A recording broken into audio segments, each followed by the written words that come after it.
What's going on, guys? We are back at the whiteboard, and I want to give you all the details of what I learned about the commercial real estate transaction that just took place. It took way too long to close, and that is costing us a lot of money because we're prolonging the date we can get into the property and start working and start turning those units over. If you don't want to be like me and take forever to close because this is your first commercial real estate purchase, there's a link in the description and a link in my bio to set up a one-on-one call. It is totally free. This way we can build a strategy so you don't make the same mistakes. And during that 30-minute call, you can learn from me for free. So definitely take advantage of that.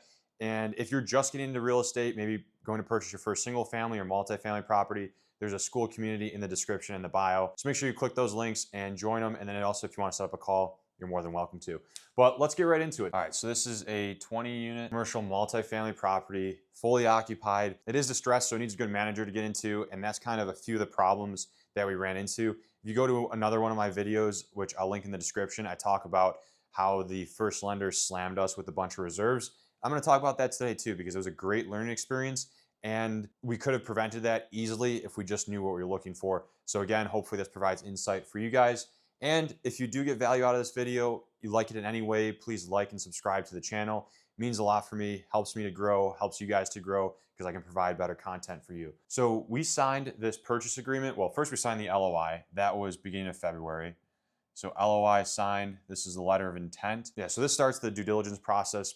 Basically, you outline a price and then the terms of the contract with regards to when you're going to close, how much the earnest money is going to be, of course, the purchase price, and any other small things in there that maybe you want the sewer scoped, and you want some type of access or detailed documents on the rent roll or T12 or whatever that might be. So that's the start of due diligence. So that for us, that started in February. We ended up signing the purchase agreement, so the PSA we'll call it, purchase and sales agreement, at the end of February. And that's at that time. So when we signed the LOI, that's when we got the broker involved. So the broker was actually a very reputable mortgage broker. We'll just do mortgage. Does deals across the United States. So we got him involved in the beginning of February. And that's when they started to take in all of our information. So basically, anything with regards to personal, so tax returns, any W-2 information that we had, our personal financial statement with regards to income and assets that we have, and then also looked at the property too, right? Because the broker is not the lender, of course. The broker is going to go to multiple lenders, whether it's debt funds, life co companies, so life insurance, community, local banks, national, regional. So the broker will pull together all these lending institutions and put it together in a marketing brochure or a marketing sheet, and it'll give you all the terms on that. So remember, we signed the LOI in February, signed the purchase agreement at the end of February. So we had contacted the broker, which was going fine. It was on schedule. We were doing great. And then in March, we got the marketing. So we took some time to review the sheet, review all of our lending options, the terms, went back and forth with a few lenders, see if we get the interest rate down, prepayment penalty down. And then by the middle of March, and then at the end of March, we chose lender one. We were able to get the term sheet. We, negotiate the terms a little bit. That's one thing that I do want to emphasize is when you do get the term sheet from a lender, or, you get your the first terms from the loan officer, you can always negotiate those. So if there's too high of a prepayment penalty, go ahead, see if you can get that down. If you don't like the interest rate, maybe you can negotiate that down somehow with maybe adding more equity or, asking. I mean, they're not going to take 50 to 100 basis points off, but they might do 25 for, some other exchange that you're willing to make. But just try to negotiate that because that will help you. So yeah, pick lender, sign the term sheet. So that's the first thing you're going to sign. So when you go to a lender, so if you're going with a broker, they're going to give you this marketing sheet. You're going to choose a lender. The lender is going to send you a term sheet. That's going to be all the terms outlined in the loan. And then some lenders are going to require a deposit at that time. This lender didn't, but lender two did require that, but I'll get to that in a second.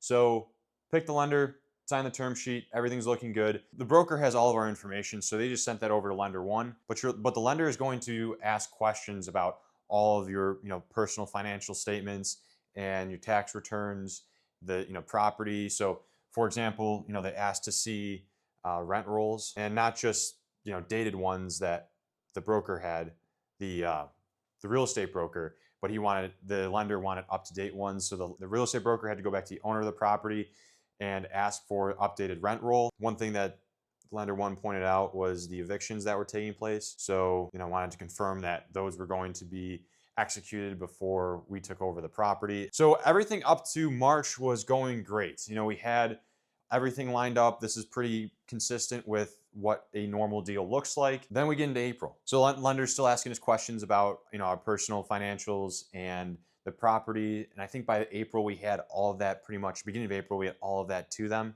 So they were able to do their, start their underwriting.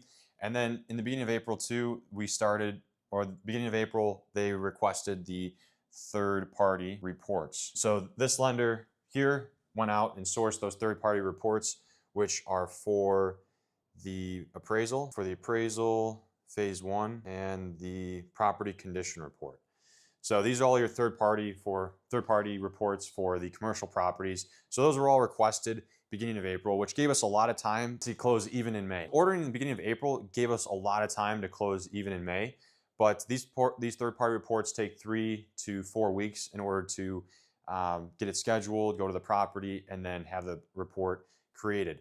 But here, this was our biggest mistake with the third-party reports and the lender. And this is what you guys definitely need to know, is that when you are going to buy commercial properties, this property condition report gives a detailed breakdown of all the mechanicals of the property, the exterior, the interior, the windows, the parking lot, everything that goes into operating the property efficiently and having habitability there, meaning people can live in that property. That is going to be exposed by the property condition report. So if you have old furnaces, hot water tanks, old windows, old roof, old parking, old electrical, old plumbing, whatever that is going to be, if it's on the older side, it's going to be at the end of its useful life. If it's brand new, they won't mark that. Yeah, so what they ended up marking down is that every single thing in the property was at its end of its useful life. The windows, the doors, the plumbing, the appliances, the HVAC, the hot water tanks, the roof, if I didn't mention that already, the parking lot. So they were extremely picky. These engineers were extremely picky. And then when the lender received this report, they said, oh, this property needs $200,000 in reserves because this is what the report outlined. So we're going to ask for, I think it was like $215,000 in reserves when you close. So that means on top of the equity down, on top of the closing costs, which is already significant, we have to put another $215,000 in reserves locked up in an account at this lender until we start doing these renovations or repairs. And at that time, then the lender will start writing us checks after each one of those repairs are done, and we send it to the lender, and maybe someone comes out and inspects. But why would we want to tie up $215,000 in reserves when we know we're going to go through the property and we need that capital in order to go through the property and renovate each unit? So that didn't really make sense. But the biggest takeaway here, if you're going to buy commercial property and you have a lender in mind, one of the first questions you should ask is, hey, this property is a value add. It's a little bit distressed. How much emphasis are you going to put on this property condition report? And if it comes back and says everything needs to be replaced, the roof needs to be replaced, driveway, blah, blah, blah, are you going to ask for reserves for every single amount or every single line item in there? And if the answer is yes, I would stay away. Because remember, you need that capital in order to do the repairs. So why lock it up and then have to take a construction loan out, reserves, in order to do the renovations and unlock that reserve capital that was originally yours that you were going to use to do the same work? So that doesn't really make too much sense to me. Maybe for some people that really want this deal to go through can have a construction loan, but that was crazy to add another $215,000 of reserve capital day one, when we close. So that is the biggest thing. So, we ordered the reports beginning of April, end of April, we received the reports, and that's when they're like, oh yeah, we're going to need $215,000. And then basically the whole month of May. So we went back and forth with the lender on trying to negotiate that down. And we did get it down to $125,000, which was still a crazy amount. And at that point, that's when we need to make the pivot. So the pivot was going to lender 2. So what does that look like? That's a pretty simple process because the broker had all of our information. The first lender vetted us pretty heavily. So we had all the questions and all of the, paperwork that they requested. So we just sent all of that over to lender two, and the broker sent, the rest of the information about the property over to lender number two. So brokers, I would say, are very important in commercial real estate, and these are the mortgage brokers, especially when you're starting off. If you have connections through people or family members or whatever it might be that are in the lending institutions, and you can skip this, that's great, because these guys are going to take, for us, it was 1% of the loan. So if this is a $1.2 million loan, they're going to take $12,000. I think it's actually $15,000 that they're taking. Not taking, but we pay them to do that. But it makes these transitions, if you need to do them, a heck of a lot easier. And they have the connections with the community, local life co companies, debt funds. So I mean, these two parts you're not going to use until you start getting to bigger deals. But definitely, these community banks, local, national bank relationships really helped us here. So that's when at the end of May. So this is when we did a pivot to lender two at the end of May, after discussing going back and forth for just under a month with lender one, not just doing not decreasing the amount of reserves enough. We were willing to go up to 70,000, but not 125,000. All right, so in June, this was just last month. And unfortunately, when you go into these lending situations, they're going to need to take all of this information they get with regards to the property, the personal information, to underwriting, and also to a committee. So whether the committee is on a local level and you get the quick approval, or it's more of a regional level, that only depends on the loan size, and the regional level takes a little bit more time. Here we were both local approvals for both lenders, but reason why it took so long to go back and forth in May and in June when we signed the new lender is that they had to take it to committee, which is only once a week. So if we got the information, like say on a Tuesday, if we got the information on a Wednesday, we have to wait until the next Tuesday in order for them to review it and give us the the nod of approval or disapproval. In June, started to fill in the lender with the new lender with the business plan. So they wanted a business plan because it is a distressed property. What are you guys going to do with the 2 evictions that happened that already took place? Our DSCR ratio was pretty low, below a 1.2. So that is not ideal. But because we had a strong business plan, they're going to lend to us, but they'll be lenient on the covenants there. So that one of them is that, having a 1.2 or greater DSCR ratio. And we said in our business plan, the goal is to renovate those 2 units within, August, start getting them leased up in September, October. So that will bring us above that 1.2 DSCR ratio. So things are looking good here. The lender, doesn't have too many more questions. I was in contact with them this week, and they're finalizing the underwriting, went over to credit. So once we have full approval, we'll get the commitment letter. Once we have that, we'll sign that, send that over to the sellers, and that'll be a sigh of relief for them because they've been waiting a long time. We've been waiting a long time. They're actually doing a 1031 exchange. So the 4 properties in this portfolio, we're buying one of them. The other 3 are already sold. So they're just waiting on this last one to close. And lastly, so in July, this is going to be closing. I was going to say this, and I'll say that this is going to be at the end of July.